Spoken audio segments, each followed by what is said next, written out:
Meus irmãos da estrada, o que vou contar agora pode parecer delírio de caminhoneiro cansado, mas juro pela alma da minha filha que cada palavra é verdade. Foi numa noite de junho, descendo a Serra da Bahia, que minha vida virou de cabeça para baixo. Vocês que rodam a BR-116 sabem como é aquela descida entre Vitória da Conquista e Jequié quando a neblina aperta e o mundo parece que vai engolir a gente. Pois foi exatamente ali que aconteceu algo que nem meus 30 anos de estrada conseguem explicar. Eu sou Marco Antônio Ferreira, 54 anos, natural de Feira de Santana, criado no meio do pó e da luta. Moro hoje em Conquista com minha Joana, mulher de fibra que me atura há 3 décadas. Nosso filho João Marcos, de 26 anos, anda me dando trabalho com uns vícios que só Deus sabe onde vai parar. Rodo essa Scania 113 Gava azul há mais de 15 anos. Ela é minha parceira fiel, minha casa sobre rodas, meu ganha-pão sagrado. Mas escuta aqui, companheiro. Antes de eu mergulhar nessa história que ainda me arrepia só de lembrar, deixa eu fazer um pedido. Não é propaganda, não. É que às vezes a gente se sente sozinho nessa imensidão de asfalto, né? Então faz o seguinte, se inscreve aí no canal e deixa nos comentários seu nome e de que canto do Brasil vocês estão me ouvindo. Não é por audiência, não. É porque acredito que cada história dessas cria uma ponte entre nós, irmãos da estrada. E eu preciso saber que não tô falando sozinho, que tem gente do outro lado entendendo o que significa carregar mais que carga no coração. Então deixa aí seu nome, sua cidade e me diz se vocês acreditam que Deus ainda caminha entre nós. Porque o que vou contar é sobre o dia em que ele sentou do meu lado na boleia. Era 15 de junho de 2023, uma quinta-feira que começou como qualquer outra. Saí de Salvador às 2 da tarde, com a carroceria cheia de café ensacado, destino Santos. Carga pesada, 38 toneladas de grão selecionado da Chapada Diamantina. O frete estava bom, prazo apertado, mas nada que minha Scania não desse conta. Ela ronca grosso, mas nunca me deixou na mão. A primeira parte da viagem transcorreu normal. Passei por feira conhecendo cada curva, cada lombada, cada posto onde sempre paro. O sol começou a se pôr quando cheguei em Vitória da Conquista, minha cidade adotiva. Pensei em passar em casa ver a Joana, mas o cronograma estava apertado e eu precisava aproveitar o trânsito da madrugada para ganhar tempo. Foi quando comecei a descida da serra que as coisas ficaram estranhas. Eram quase 11 da noite, um frio de cortar que subia do vale, e a neblina começava a engrossar que nem leite derramado na pista. A 113 ARA descia devagar no reduzido, freio motor trabalhando, do jeito que todo caminhoneiro experiente sabe fazer. Mas havia algo diferente no ar, uma pressão como se o mundo tivesse mudado de frequência. O rádio PX, que sempre pega naquele trecho, começou a chiar uma estática esquisita. Tentei sintonizar outras frequências, nada. Só aquele barulho que parecia voz sussurrando coisas que não dava para entender. Desliguei o aparelho, preferi o silêncio, mas até o silêncio estava diferente, mais pesado, mais vivo. Foi descendo uma curva fechada, próximo ao Caumiro 875, que os faróis iluminaram uma figura parada no acostamento. De longe parecia um mendigo, alguém pedindo carona, mas quando me aproximei, meu coração disparou. Era um homem de uns 40 anos, barba escura, bem cuidada, vestindo uma túnica marrom escura que parecia tecida à mão. Nos pés, sandálias de couro gastas pela caminhada. Nas mãos, um bastão de madeira entalhado, desses que a gente vê peregrino carregando. Mas o que mais me impressionou foram os olhos. Mesmo na escuridão da serra, mesmo com apenas a luz dos faróis, aqueles olhos brilhavam com uma paz que eu nunca tinha visto em rosto humano. Ele me olhava como se me conhecesse há anos, com um sorriso discreto nos lábios. Reduzi a marcha e parei. Não sei por que parei. 30 anos de estrada me ensinaram a ser cauteloso com desconhecidos na madrugada, principalmente em trecho isolado de serra. Mas algo dentro de mim, mais forte que o medo ou a prudência, me obrigou a encostar. Abri a janela. O frio da serra entrou na boleia junto com um cheiro suave de incenso, desses que se queima em igreja antiga. Boa noite, irmão, ele disse com voz calma, educada. O senhor poderia me dar uma carona até Jequié? Claro que sim, respondi sem hesitar, surpreendendo a mim mesmo. Mas de onde o senhor surgiu aqui, nessa hora, nesse lugar? Ele sorriu mais abertamente. Eu vou aonde me chamam, Marco Antônio. Gelei. Como ele sabia meu nome? Abri a porta e ele subiu com leveza, como se não pesasse nada. Colocou o bastão entre as pernas e ficou ali, sereno, olhando a estrada à frente como quem contempla uma obra de arte. Como é que o senhor sabe meu nome? Perguntei, ligando o motor novamente. A estrada fala, ele respondeu simples. E aqueles que caminham nela com o coração aberto sempre encontram o que precisam. Engatei a primeira e voltei à descida. Meu passageiro não falava mais. Apenas observava a paisagem que desfilava na janela. Mas sua presença preenchia toda a cabine. Não era uma presença incômoda, pelo contrário. Era como se um peso que eu carregava há anos estivesse sendo retirado dos meus ombros, lentamente, suavemente. Rodamos uns 20 minutos em silêncio, eu concentrado na estrada sinuosa, ele em contemplação. Foi quando passamos pela curva do Cruzeiro, onde há uma capela pequena dedicada a São Sebastião, que ele falou novamente. Ana Beatriz está bem, Marco. Ela não sofreu. Quase perdi o controle da direção. Ana Beatriz era minha filha, que morreu de leucemia aos 7 anos, há 15 anos atrás. Nunca falei dela para ninguém na estrada. Era uma dor tão grande que eu enterrei no fundo do peito e não desenterrava nem em confissão. O senhor conheceu minha filha? Perguntei com a voz embargada. Ela está num lugar onde não há dor, Marco, e ela quer que você pare de se culpar. A doença não foi castigo pelos seus erros, foi chamado para casa. As lágrimas começaram a escorrer pelo meu rosto. 15 anos carregando a culpa de não ter dinheiro suficiente para o tratamento particular. 15 anos achando que Deus tinha me castigado pelos meus pecados de juventude. Ela mandou dizer que você é um pai bom, continuou ele, e que o João Marcos vai se encontrar. Mas ele precisa que você acredite nele de novo.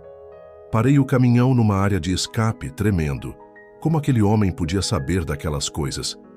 João Marcos, meu filho, estava há 2 anos perdido no crack, e eu já tinha desistido dele. Não conseguia mais olhar para ele sem sentir raiva e decepção. Quem é o senhor? Perguntei, enxugando os olhos. Ele me olhou com aquela serenidade infinita. Eu sou quem você precisa que eu seja neste momento, Marco. Um amigo, um consolador, uma ponte entre o que foi e o que pode ser. Fiquei ali alguns minutos tentando processar aquilo tudo. Quando levantei a cabeça para falar com ele novamente, o banco do carona estava vazio. Simplesmente vazio, como se nunca tivesse havido ninguém ali. Desci correndo do caminhão, olhei em volta, gritei, nada. Apenas o vento frio da serra e o barulho distante de outros caminhões subindo a contramão. Mas no banco onde ele tinha sentado, havia um terço de madeira escura com contas grandes e um crucifixo entalhado à mão. Nas costas do crucifixo, uma inscrição em letras miúdas. A esperança não envergonha. Peguei o terço com as mãos tremendo. Estava morno, como se tivesse acabado de sair das mãos de quem o usava. Cheirava a incenso, o mesmo cheiro que senti quando ele subiu na boleia. Voltei para o caminhão em estado de choque. Liguei o motor com dificuldade, as mãos não paravam de tremer. A descida da serra que faltava foi a mais longa da minha vida. Cada curva parecia uma eternidade. Cada lombada, um obstáculo intransponível. Minha mente tentava encontrar uma explicação lógica, mas meu coração sabia que tinha acabado de viver algo que não cabia na lógica. Cheguei em Jequié já de madrugada, parei num posto conhecido. Enquanto abastecia, o frentista reparou na minha expressão. Eita, seu Marco, que cara é essa? Viu fantasma na serra? Quase respondi que sim, mas me limitei a balançar a cabeça.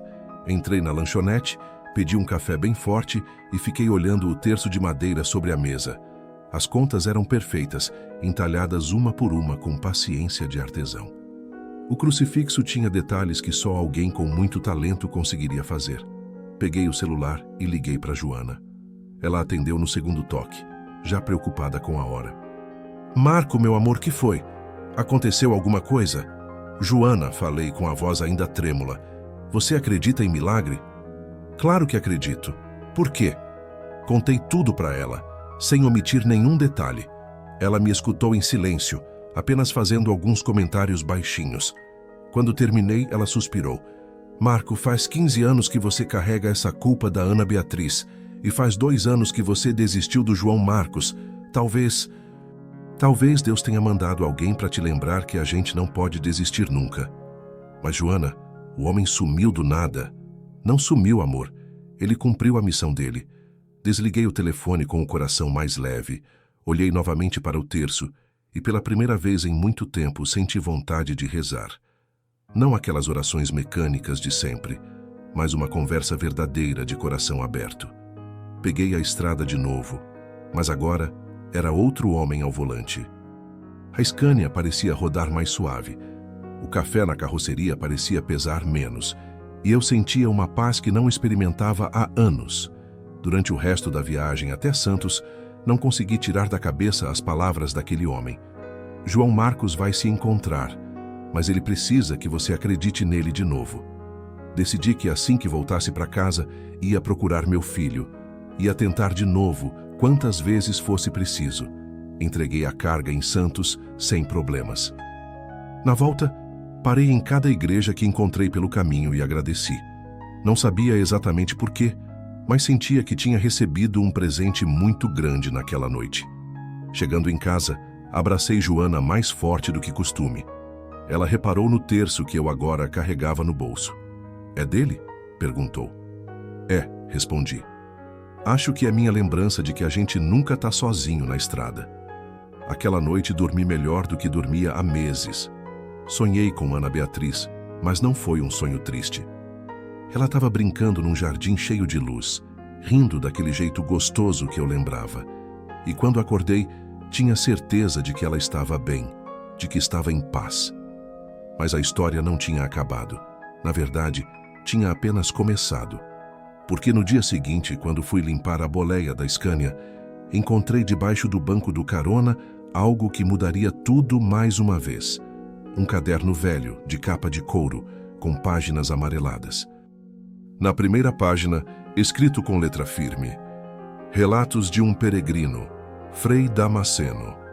E foi aí que descobri que aquela noite na serra tinha sido apenas o primeiro capítulo de algo muito maior. Peguei o caderno com cuidado, como quem pega uma relíquia sagrada. A capa de couro estava gasta pelo tempo e pelo uso, mas ainda firme. Abri devagar, com medo de que as páginas se desfizessem entre meus dedos. A primeira página tinha aquela inscrição em letra cursiva, bem desenhada. Relatos de um peregrino, Frei Damasceno. Logo abaixo, uma data. Iniciado em março de 2018.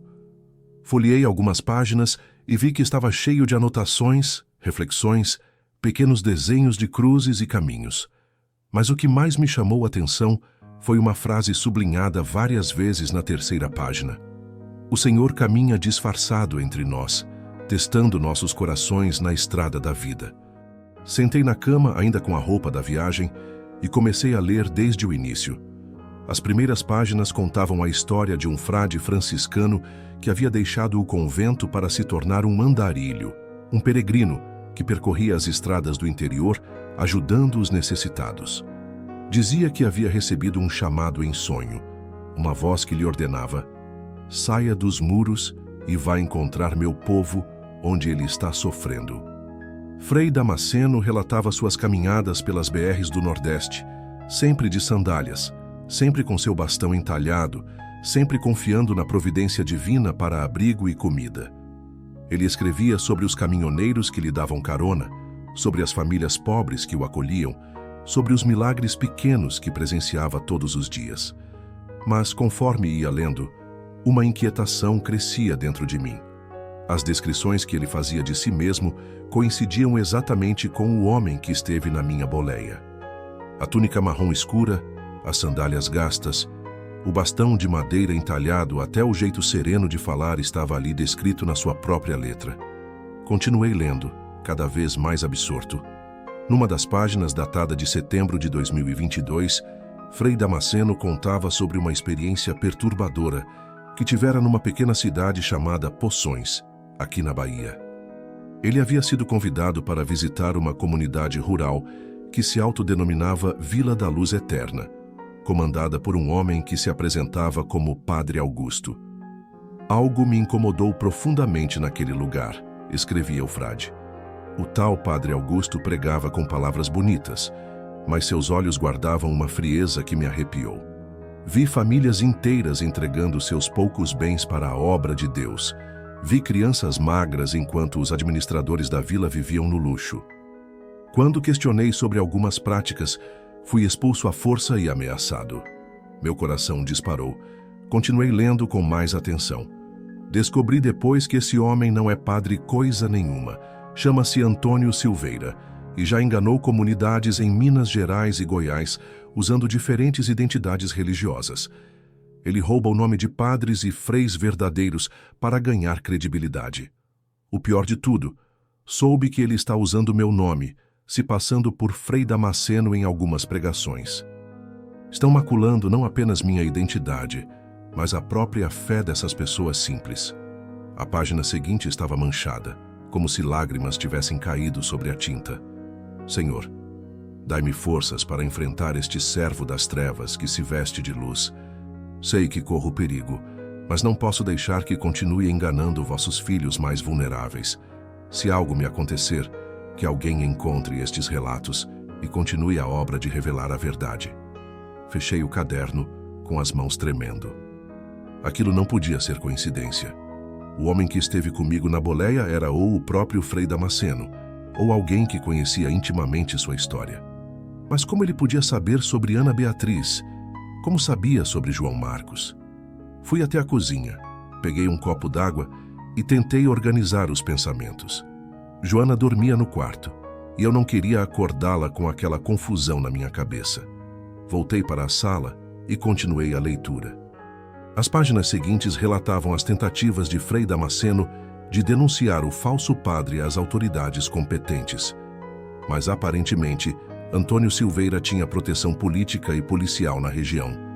Ninguém investigava as denúncias, e quem insistia muito acabava sendo intimidado ou pior. Numa anotação de outubro de 2022, o frade escrevia: encontrei uma jovem chamada Conceição fugindo da Vila da Luz Eterna. Estava machucada, apavorada, carregando um bebê de poucos meses. Contou-me horrores sobre o que acontece naquele lugar. Rituais estranhos, castigos físicos para quem questiona, crianças sendo separadas dos pais. Vou ajudá-la a chegar em Salvador, onde tem uma tia. Meu sangue gelou. Algo me dizia que essa história não tinha terminado bem. As páginas finais do caderno eram diferentes. A letra ficava mais apressada, nervosa. A última entrada era de dezembro de 2022. Eles me encontraram.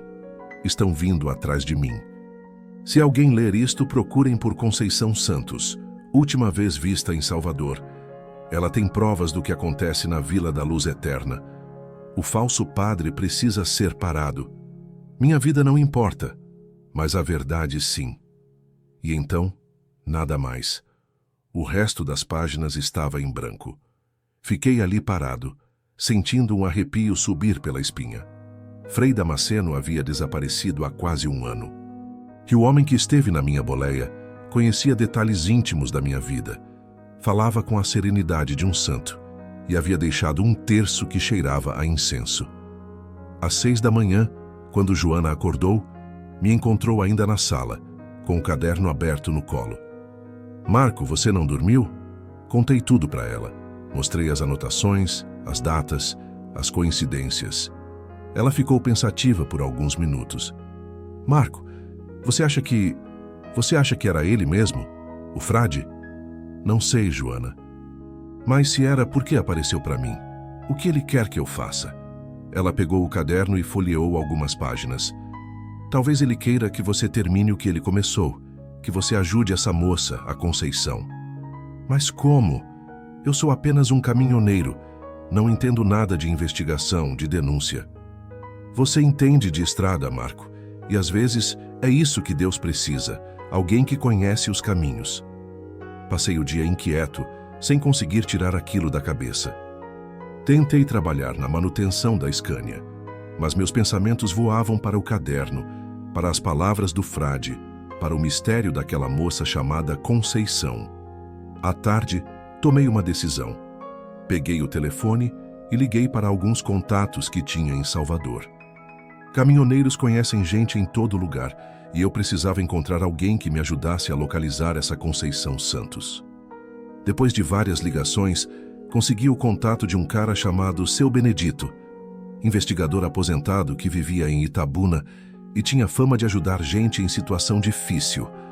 Liguei para ele e marquei um encontro para o dia seguinte. Naquela noite, sonhei novamente, mas dessa vez não era com Ana Beatriz. Sonhei com uma jovem morena, magra, carregando um bebê no colo, correndo por uma estrada de terra, olhando para trás com medo.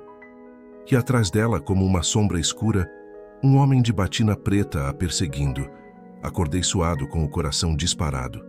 Joana percebeu minha agitação. Foi pesadelo?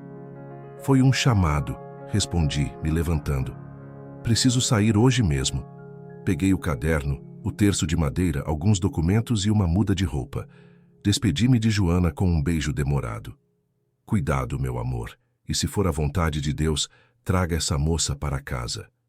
Subi na Scania às 5 da manhã e peguei a estrada em direção a Itabuna. Tinha um pressentimento de que aquela viagem seria diferente de todas as outras. Não estava carregando café ou qualquer outra mercadoria. Estava carregando uma missão.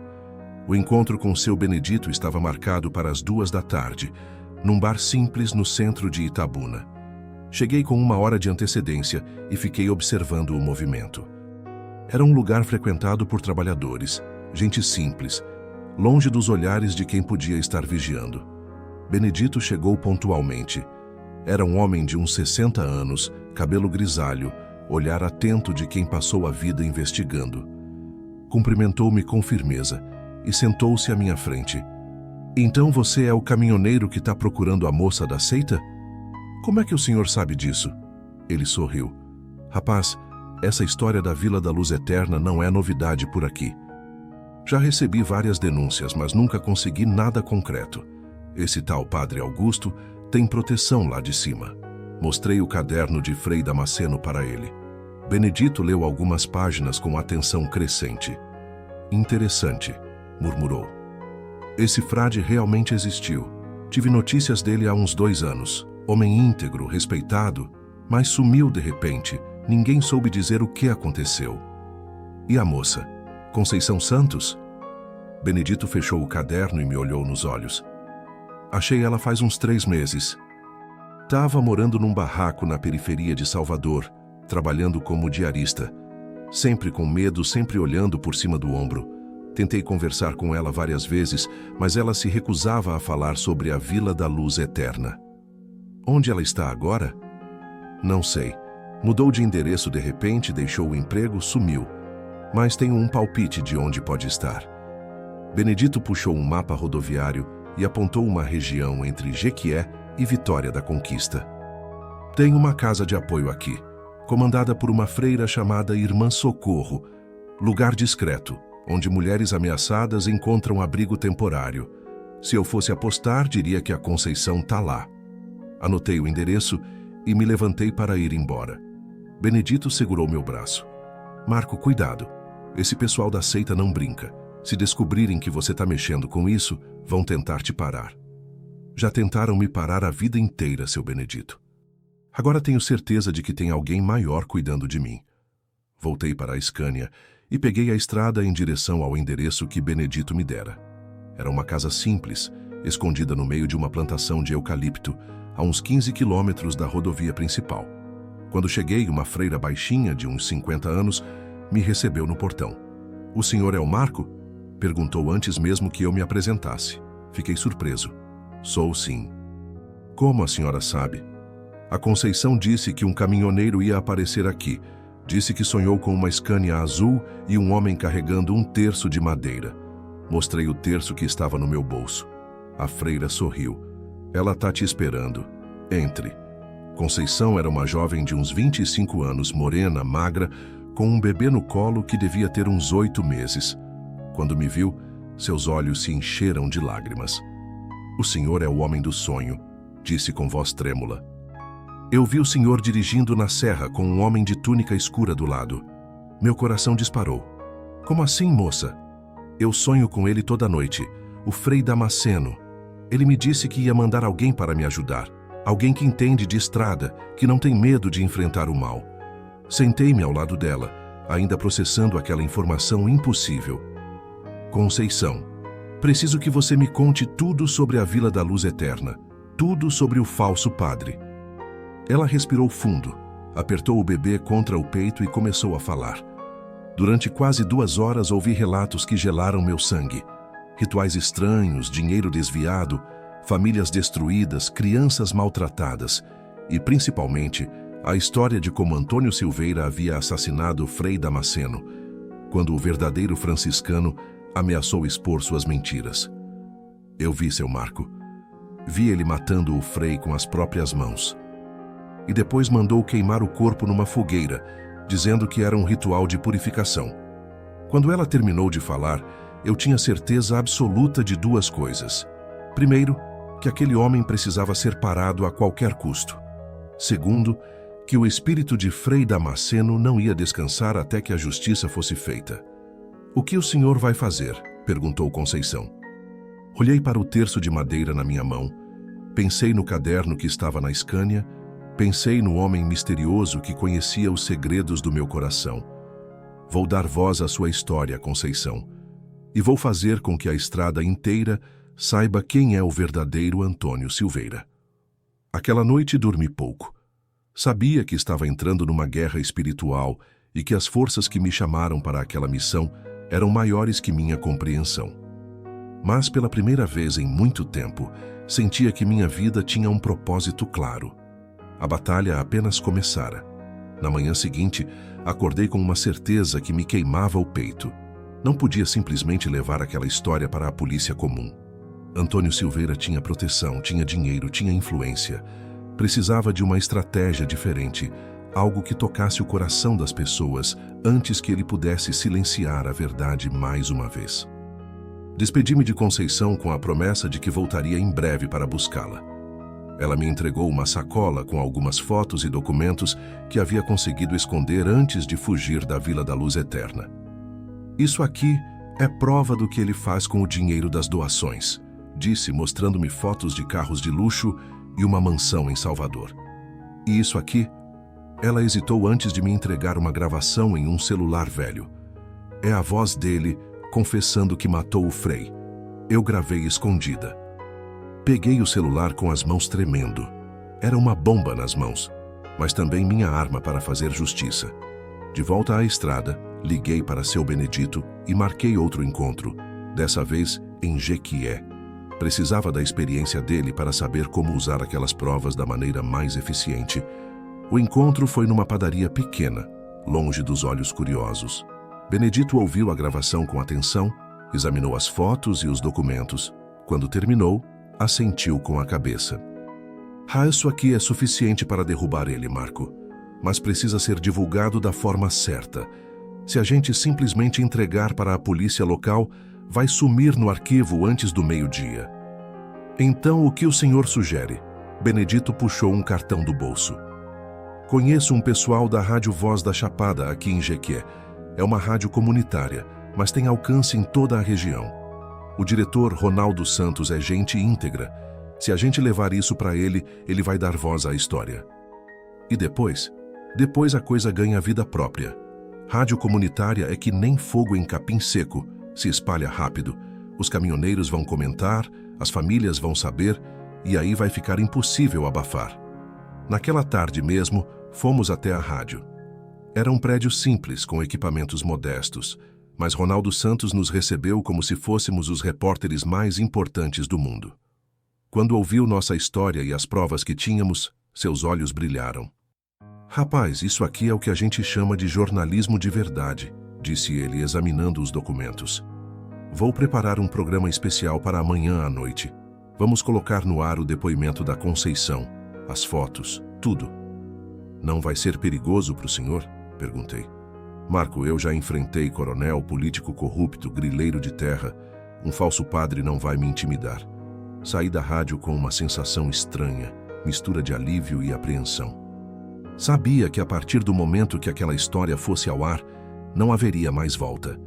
Antônio Silveira reagiria, e provavelmente com violência. Passei a noite numa pousada simples em Jequié, mas não consegui dormir direito. Toda hora olhava pela janela, esperando ver figuras suspeitas rondando. O terço de Frei Damasceno não saía da minha mão, como se fosse meu amuleto de proteção. No dia seguinte, o programa foi ao ar às 8 da noite. Ronaldo conduziu a entrevista com Conceição por telefone, tomando cuidado para não revelar onde ela estava. Ela falou com coragem, contou sua história, descreveu os horrores da Vila da Luz Eterna. Depois, Ronaldo tocou trechos da gravação onde Antônio Silveira confessava o assassinato de Frei Damasceno. O impacto foi imediato. Os telefones da rádio não pararam de tocar. Famílias que tinham parentes na seita ligavam desesperadas. Caminhoneiros mandavam mensagens confirmando que já tinham ouvido histórias estranhas sobre aquele lugar. A hashtag Verdade sobre Damasceno começou a circular nas redes sociais, mas a reação de Antônio Silveira também não demorou. Na manhã seguinte, eu estava tomando café na pousada quando 2 homens de terno entraram no estabelecimento. Não eram polícia, mas tinham aquele jeito de quem estava acostumado a intimidar. Um deles se aproximou da minha mesa. "O senhor é o Marco Antônio Ferreira?" "Sou eu mesmo. Em que posso ajudar?" Ele sentou-se sem ser convidado. "Meu nome é Dr. Carvalho, advogado. Represento o Padre Augusto, da Vila da Luz Eterna. Ele gostaria de conversar com o senhor." "Conversar sobre o quê?" "Sobre os mal-entendidos que estão sendo espalhados. Meu cliente está disposto a compensá-lo generosamente para que essa confusão toda seja esclarecida." Olhei bem nos olhos dele. "Esclarecida como?" "Bem, a moça que deu as declarações tem histórico de instabilidade mental. As gravações podem ter sido editadas. Essas coisas acontecem quando pessoas desequilibradas querem prejudicar homens de bem." Senti meu sangue ferver. "Homens de bem não matam frades, doutor." A expressão dele endureceu. "Cuidado com o que fala, seu Marco. Difamação é crime. E acidentes na estrada? Bem, acontecem todos os dias." A ameaça estava clara. Levantei-me devagar, peguei o terço do bolso e o coloquei sobre a mesa. "Doutor, eu carrego a proteção de alguém que vocês não conseguem comprar nem intimidar. Pode dizer para o seu patrão que a verdade vai continuar sendo espalhada, custe o que custar." Ele olhou para o terço com desprezo, mas algo em seus olhos mudou. Levantou-se e saiu sem dizer mais nada. Voltei para a Scania com o coração disparado. Sabia que agora estava marcado, mas não podia recuar. Liguei para Conceição e avisei que talvez fosse necessário mudá-la de lugar novamente. "Eu sei, seu Marco. Sonhei com isso ontem. Mas o Frei apareceu no sonho e disse que era chegada a hora do confronto final." "Confronto final? O senhor precisa ir até a Vila da Luz Eterna. Precisa enfrentar o demônio no próprio covil dele." A ideia me aterrorizou e me inspirou ao mesmo tempo. "Conceição, isso é muito perigoso." "Eu sei. Mas se não fizer isso agora, ele vai sumir e começar tudo de novo em outro lugar, com outro nome. Quantas famílias mais vão sofrer?" Ela tinha razão. Desliguei o telefone e fiquei ali, dentro da boleia, tentando reunir coragem. Foi quando senti novamente aquela presença familiar. Aquela paz que só experimentei naquela noite na serra. Olhei para o banco do carona e, embora não houvesse ninguém ali, senti como se Frei Damasceno estivesse sentado ao meu lado, como se sussurrasse no meu ouvido: "Coragem, irmão, eu estou contigo." Liguei o motor e peguei a estrada em direção a Poções. Tinha decidido que iria até a Vila da Luz Eterna, mas não sozinho. Primeiro passaria no Santuário de São Sebastião, um lugar sagrado na região onde poderia me fortalecer espiritualmente para o que estava por vir. O santuário ficava numa colina cercado de mata fechada. Era um lugar antigo construído pelos primeiros colonizadores da região. Chegando lá, encontrei apenas um velho sacristão cuidando do lugar. Meu filho, que te traz aqui nesta hora? Perguntou o velho, reparando na minha expressão tensa. Contei minha história para ele. O sacristão, que se chamava Joaquim, me escutou com atenção e, quando terminei, fez o sinal da cruz. Conheço essa vila da luz eterna, disse ele. Lugar mal assombrado.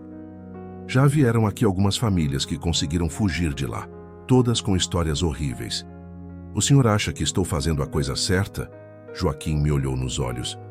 Meu filho, quando Deus chama alguém para uma missão, Ele também dá as ferramentas necessárias. Você tem coragem, tem a proteção dos santos e tem a verdade do seu lado. O que mais precisa? Ele me levou até o altar e rezamos juntos. Senti uma paz descendo sobre mim, uma certeza de que estava no caminho certo. Quando saí do santuário, não era mais o mesmo homem que havia entrado. A estrada para a Vila da Luz Eterna era de terra batida, cheia de buracos e curvas fechadas. Conforme me aproximava do local, a paisagem ia ficando mais sombria. As árvores pareciam mais retorcidas, o céu mais carregado, como se até a natureza rejeitasse aquele lugar. Vi a placa: Vila da Luz Eterna. Bem-vindos à casa de Deus. Mas por baixo da tinta original, alguém havia pichado com letra miúda: Saiam enquanto podem. Parei a Scania na entrada e desci. Havia algumas casas simples espalhadas pelo terreno, uma construção maior que parecia ser a igreja principal, e ao fundo, quase escondida entre as árvores, uma casa grande e luxuosa que contrastava com a pobreza ao redor. Algumas pessoas me observavam de longe, com um olhar assustado. Crianças magras brincavam na terra, sem a alegria que se espera ver numa criança. Foi quando ele apareceu. Antônio Silveira saiu da igreja principal com um sorriso largo no rosto, vestindo uma batina preta impecável. Era um homem alto, de uns 50 anos, cabelo grisalho bem penteado, porte imponente. Mas seus olhos tinham aquela frieza que Frei Damasceno havia descrito no caderno. Bem-vindo à nossa comunidade, irmão, disse ele, estendendo a mão. Sou o Padre Augusto. Em que posso servi-lo? Não apertei a mão dele. Eu vim buscar a verdade sobre Frei Damasceno. O sorriso dele ficou mais forçado. Ah, você é o caminhoneiro que anda espalhando mentiras sobre nossa obra. Que pena. Pensei que pudéssemos conversar como homens civilizados. Homens civilizados não matam servos de Deus. A máscara finalmente caiu. O sorriso desapareceu completamente do rosto dele. Prove, disse ele, frio como gelo. Peguei o celular com a gravação e apertei o play. Sua própria voz ecoou pelo pátio da vila. Aquele frade intrometido não deixava alternativa. Tinha que sumir antes que estragasse tudo. Vi o pânico passar pelos olhos dele, rapidamente substituído por raiva. Isso não prova nada. Gravação pode ser forjada. Pode ser. Mas as famílias que fugiram daqui, os documentos que mostram seu verdadeiro nome, seu histórico criminal, isso tudo junto forma um quadro bem claro, não acha, Antônio Silveira? Ele ficou pálido ao ouvir seu nome verdadeiro. Fez um sinal discreto com a mão e imediatamente 3 homens grandes surgiram de diferentes direções me cercando. Você não devia ter vindo aqui, disse Antônio, a voz carregada de ameaça. Lugares remotos como este, acidentes acontecem, pessoas desaparecem. Foi nesse momento que senti novamente a presença. Mas dessa vez não era só uma sensação. Do nada, uma neblina densa começou a se formar ao redor da vila. Em segundos, tudo ficou branco, impossível de enxergar a 2 metros de distância. Ouvi gritos de confusão, passos correndo em todas as direções, e no meio daquela neblina sobrenatural, uma voz que eu reconheci imediatamente. A verdade não pode ser enterrada, Antônio. Ela sempre ressurge. Era a voz do homem que esteve na minha boleia, mas agora ecoava por toda a vila, vinda de todos os lugares ao mesmo tempo. Quem está aí? Gritou Antônio, claramente apavorado. Mostrem-se, covardes. Eu me mostrei uma vez, respondeu a voz. E você me matou. Mas a morte não pode silenciar a verdade de Deus. Aproveitei a confusão para voltar correndo para a Scania. Liguei o motor e saí dali em disparada, com o coração batendo como tambor. Pela retrovisor, vi luzes estranhas dançando na neblina, como se almas estivessem se manifestando naquele lugar maldito. Quando cheguei de volta à estrada principal, liguei imediatamente para Ronaldo da rádio. Ronaldo, preciso que você coloque no ar uma mensagem urgente. Diga para todas as famílias da região se manterem longe da Vila da Luz Eterna. Aquele lugar não é seguro. Marco, que foi que aconteceu? Contei rapidamente sobre minha visita e o confronto com Antônio Silveira. Ronaldo ficou estarrecido. Cara, você tem coragem, mas agora eles vão vir atrás de você com tudo. Deixa vir, já não tenho mais medo. E era verdade. Depois do que havia presenciado na vila, estava convencido de que forças maiores estavam trabalhando através de mim.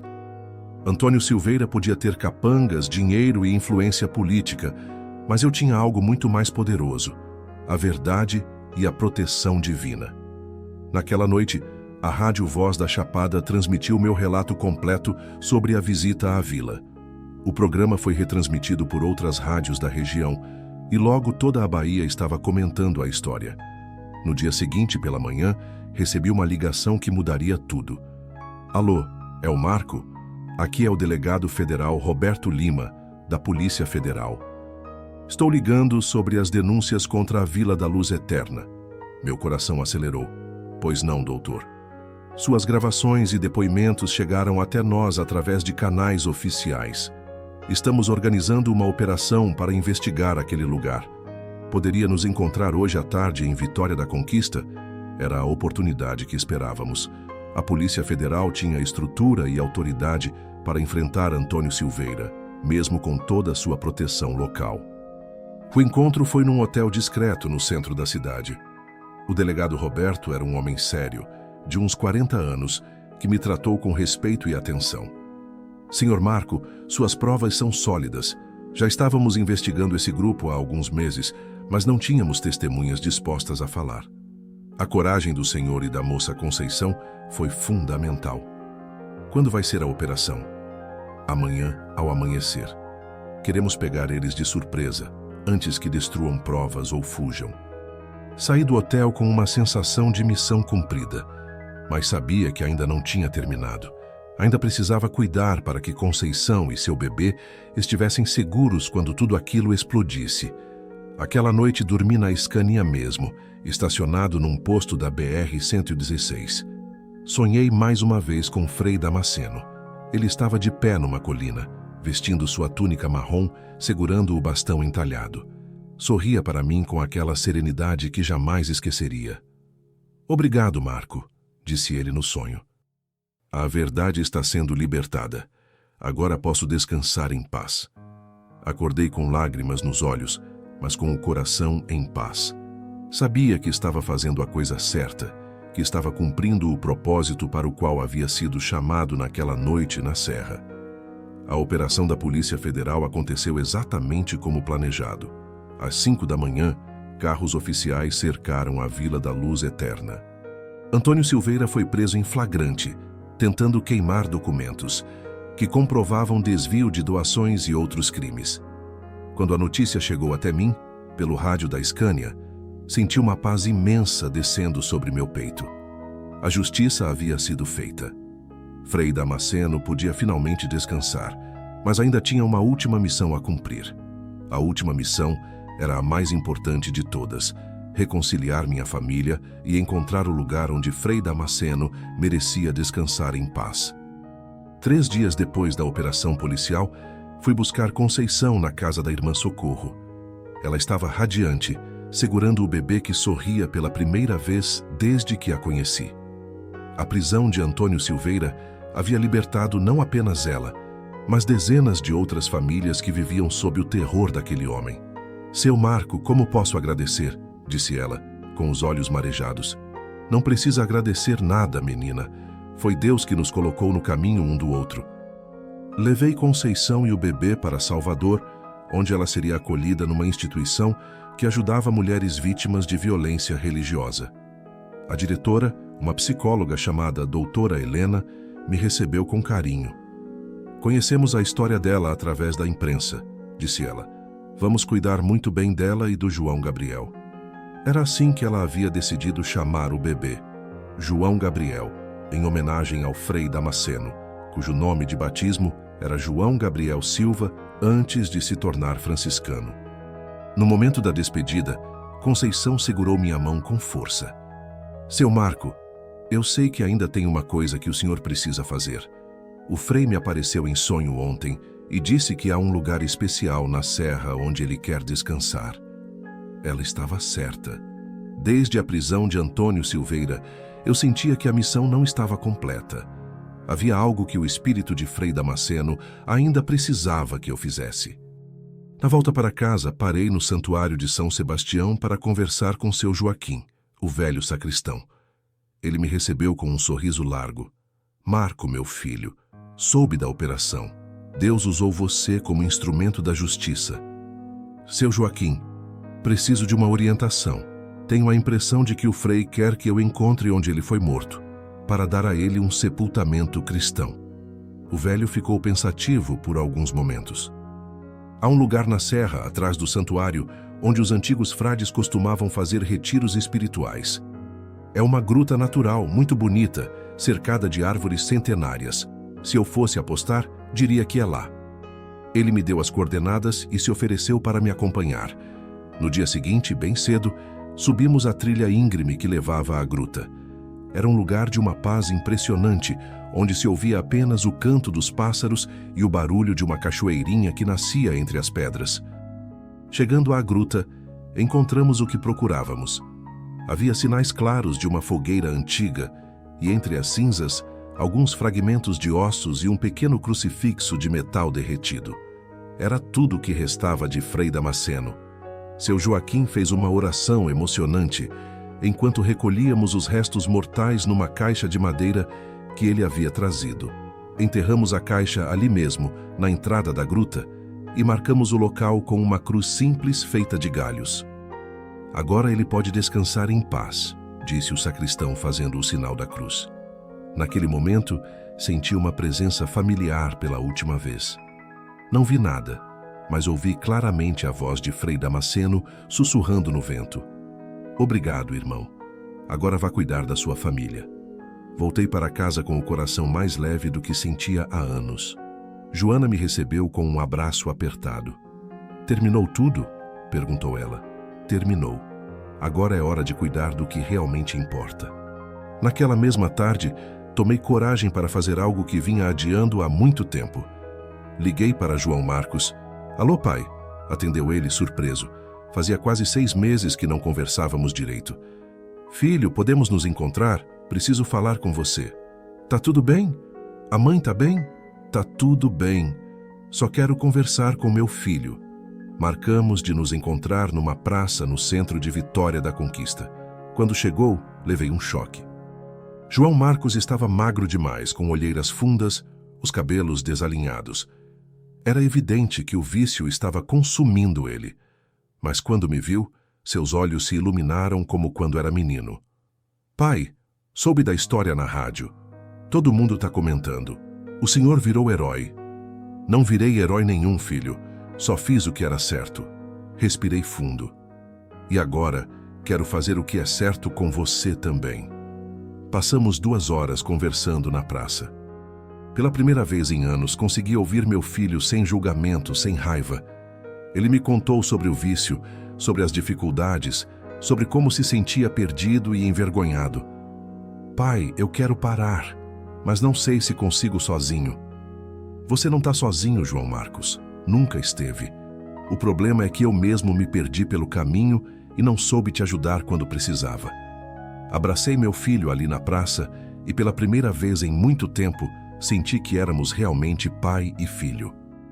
As palavras que o homem misterioso havia dito na serra se confirmavam. João Marcos vai se encontrar, mas ele precisa que você acredite nele de novo. No dia seguinte, internamos João Marcos numa clínica de reabilitação em Salvador. Era cara, mas eu tinha algumas economias guardadas e valia cada centavo para ver meu filho recuperando a vida. Durante os 3 meses seguintes, visitei ele toda semana. Acompanhei cada etapa da recuperação, participei das terapias familiares, aprendi a ser um pai melhor. E o mais importante, aprendi a perdoar a mim mesmo pelos erros do passado. A mudança em João Marcos foi impressionante. A cada visita, ele estava mais forte, mais decidido, mais parecido com o menino alegre que eu conhecia. Na alta médica, o psicólogo me chamou para uma conversa. Senhor Marco, em 20 anos de profissão, raramente vi uma transformação tão completa. Seu filho não apenas se livrou do vício, ele encontrou um propósito na vida. Era verdade. João Marcos havia decidido que queria trabalhar ajudando outros viciados. Começou fazendo curso de auxiliar de enfermagem e sonhava em um dia se formar em psicologia. Pai, foi o Senhor que me inspirou, disse ele no dia da alta. Vi como o Senhor arriscou tudo para ajudar pessoas que nem conhecia. Quero fazer a mesma coisa. A volta para casa foi uma festa. Joana havia preparado um almoço especial e passamos o dia inteiro conversando, rindo, planejando o futuro. Era como se nossa família tivesse ressuscitado. Algumas semanas depois, recebi uma visita inesperada. Era Conceição, acompanhada de doutora Helena. Ela estava irreconhecível, cabelo bem cuidado, roupas novas, sorriso no rosto. O bebê João Gabriel estava gordinho e brincalhão. Vim agradecer pessoalmente, disse ela, e trazer uma notícia. Que notícia? Consegui emprego numa empresa de Salvador. Vou trabalhar no setor administrativo e mais, vou estudar à noite para terminar o ensino médio. Fiquei emocionado vendo a transformação daquela jovem. Era como se a coragem que ela teve para denunciar Antônio Silveira tivesse libertado não apenas outras vítimas, mas ela mesma. E tem outra coisa, continuou ela. Várias famílias que fugiram da Vila da Luz Eterna estão se organizando para processar o Antônio Silveira e recuperar o dinheiro roubado. Queremos usar esse dinheiro para criar um fundo de ajuda para outras vítimas de golpes religiosos. Era perfeito. O mal que Antônio Silveira havia espalhado estava sendo transformado em força para o bem. Os meses que se seguiram foram os mais felizes da minha vida. João Marcos estava limpo há quase 1 ano, trabalhando numa clínica de reabilitação e estudando. Minha relação com Joana havia se renovado completamente, e na estrada eu era recebido como herói pelos colegas caminhoneiros, mas o mais importante era a paz que sentia no coração. A culpa pela morte de Ana Beatriz havia desaparecido completamente. Eu sabia que ela estava bem, que estava em paz e que um dia nos reencontraríamos. O terço de madeira que Frei Damasceno havia deixado na minha boleia nunca mais saiu do meu bolso. Virou minha companhia constante, minha lembrança de que milagres acontecem todos os dias para quem tem olhos para ver. 1 ano depois de tudo ter começado, decidi fazer uma viagem especial. Peguei a mesma carga de café, a mesma rota de Salvador para Santos, mas dessa vez com João Marcos como carona. Ele havia pedido para conhecer a estrada onde seu pai havia encontrado Deus. Quando passamos pelo km 875, onde tudo começou, parei a Scania no mesmo local onde havia encontrado o homem misterioso. Foi aqui, filho, disse eu olhando para o acostamento vazio. Pai, o senhor ainda acredita que era mesmo Jesus? Olhei para meu filho, depois para a estrada que se estendia à nossa frente, depois para o terço de madeira no meu bolso. João Marcos, eu aprendi que Deus não precisa ser sempre o homem da túnica e sandálias para estar presente. Ele estava presente quando você decidiu se recuperar. Estava presente quando sua mãe me perdoou pelos anos de ausência. Estava presente quando a Conceição encontrou coragem para denunciar o mal. Fiquei em silêncio por alguns segundos, organizando os pensamentos. Mas naquela noite, filho, eu tenho certeza de que ele veio pessoalmente me buscar. Porque às vezes a gente está tão perdido que precisa de um toque direto, de uma palavra clara, de um sinal que não deixe dúvidas. João Marcos assentiu, olhando a paisagem da serra. E o senhor não tem mais dúvidas? Nenhuma. A fé não é sobre provar, é sobre confiar. E eu confio que tudo o que aconteceu foi parte de um plano maior, de uma missão que eu precisava cumprir. Voltamos para a estrada e seguimos viagem. Durante todo o percurso até Santos, fomos conversando sobre fé, sobre família, sobre o significado da vida. Era como se estivéssemos refazendo não apenas a rota geográfica, mas a rota emocional que nos havia separado por tanto tempo. Na volta, paramos no Santuário de São Sebastião para visitar o túmulo de Frei Damasceno. Seu Joaquim nos recebeu com alegria e nos acompanhou até a gruta. Vem muito peregrino aqui desde que a história se espalhou, contou ele. Gente de todo o Brasil vem rezar no túmulo do frade. Dizem que acontecem milagres. Era verdade. Ao redor da cruz simples que marcava o túmulo, havia dezenas de ex-votos, fotos, cartas, objetos deixados por pessoas que haviam recebido graças. João Marcos ajoelhou-se diante da cruz e ficou ali por longos minutos, em oração silenciosa. Quando se levantou, tinha lágrimas nos olhos. Pai, eu senti ele aqui. Senti que ele está em paz. Naquele momento, uma brisa suave balançou as árvores ao redor da gruta, trazendo um cheiro leve de incenso. Olhei para João Marcos e sorri.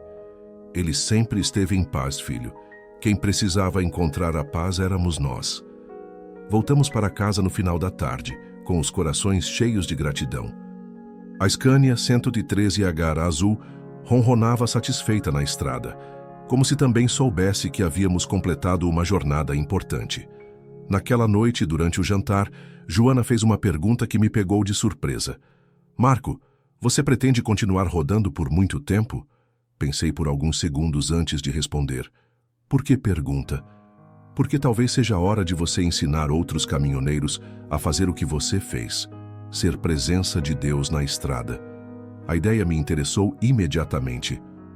Conversei com Ronaldo da Rádio Voz da Chapada sobre criar um programa semanal chamado Fé na Estrada, onde eu contaria histórias reais de caminhoneiros que haviam experimentado milagres e transformações. O programa foi um sucesso. Toda quinta-feira à noite, eu estava no estúdio da rádio compartilhando histórias de esperança. Recebia cartas e mensagens de caminhoneiros do Brasil inteiro, contando suas próprias experiências de fé na estrada. 2 anos depois do encontro misterioso na Serra, minha vida estava completamente transformada. João Marcos havia se tornado um dos melhores auxiliares de enfermagem da clínica onde trabalhava e estava no 2º ano de psicologia.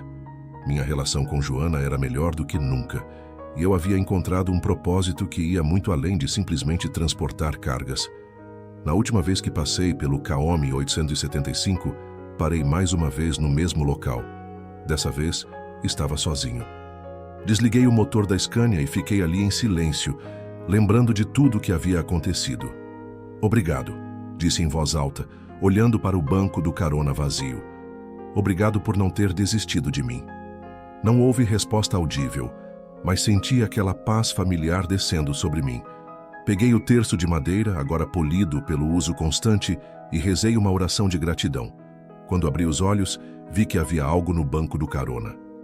Era uma pequena nota, escrita com a mesma letra do caderno de Frei Damasceno. A estrada continua, irmão. Outras almas precisam ser encontradas.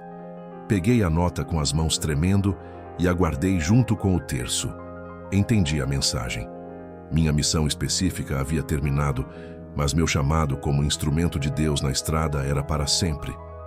Liguei o motor e voltei à BR-116. Tinha uma carga de café esperando em Salvador e um prazo a cumprir. Mas agora eu sabia que cada viagem era uma oportunidade de servir. Cada carona era uma chance de transformar vidas. Cada quilômetro rodado era uma oração em movimento. A estrada continua, e eu continuo nela. Não mais como um simples caminhoneiro carregando mercadorias, mas como um missionário sobre rodas, espalhando fé, esperança e amor pelos caminhos do Brasil. Porque aprendi que Deus não mora apenas nas igrejas. Ele mora no ronco do motor na madrugada, no abraço de um pai que perdoa o filho, na coragem de uma mãe que protege sua criança, na mão estendida para quem precisa de carona. Ele mora na estrada. E enquanto houver estrada, enquanto houver gente precisando de esperança, estarei aqui rodando na minha Scania azul, com o terço de Frei Damasceno no bolso e o coração aberto para os milagres que acontecem todos os dias. Porque essa é minha fé. Deus caminha conosco, nos acompanha nas curvas mais difíceis da vida e nunca nos abandona, mesmo quando achamos que estamos perdidos na escuridão. A estrada ensina, a estrada cura, a estrada salva, e eu sou testemunha viva de que o amor de Deus não tem limite de quilometragem. Essa foi minha jornada. Esse foi meu encontro com o sagrado na BR-116, numa madrugada que dividiu minha vida em antes e depois. Companheiro, se você chegou até aqui, se sua alma foi tocada por essa história tanto quanto a minha foi ao vivê-la, saiba que não é coincidência. Deus não trabalha com acasos. Se você ouviu cada palavra até agora, é porque seu coração estava preparado para receber essa mensagem. Talvez você esteja rodando a estrada neste exato momento, sentindo o peso da solidão. Talvez esteja em casa, carregando dores que ninguém vê. Ou talvez tenha um filho perdido como eu tinha e precisa acreditar que ainda há esperança. Seja qual for sua luta, saiba que você não está sozinho. Por isso eu faço um apelo. Se essa história plantou uma semente de fé no seu peito, deixa seu gostei e se inscreva no canal. Não é por vaidade, não é por números. É porque cada like é uma declaração de que você acredita no poder transformador do amor divino. Se inscreve no canal, porque tenho muito mais para compartilhar. Histórias reais de gente comum, que encontrou o extraordinário no meio do ordinário. Testemunhos de como Deus usa a estrada para escrever milagres na vida das pessoas. Mas o mais importante, compartilha essa história. Manda para aquele amigo que está perdendo a fé, para aquela família que está passando pela tempestade, para quem precisa lembrar que Deus ainda caminha entre nós. Porque sei que tem alguém por aí esperando exatamente por essa palavra de esperança. Deixa nos comentários seu nome, sua cidade e me conta. Você já teve um encontro inexplicável que mudou sua vida? Já sentiu a presença divina de uma forma que desafia toda a lógica? Porque eu sei que vocês também têm histórias poderosas guardadas no coração.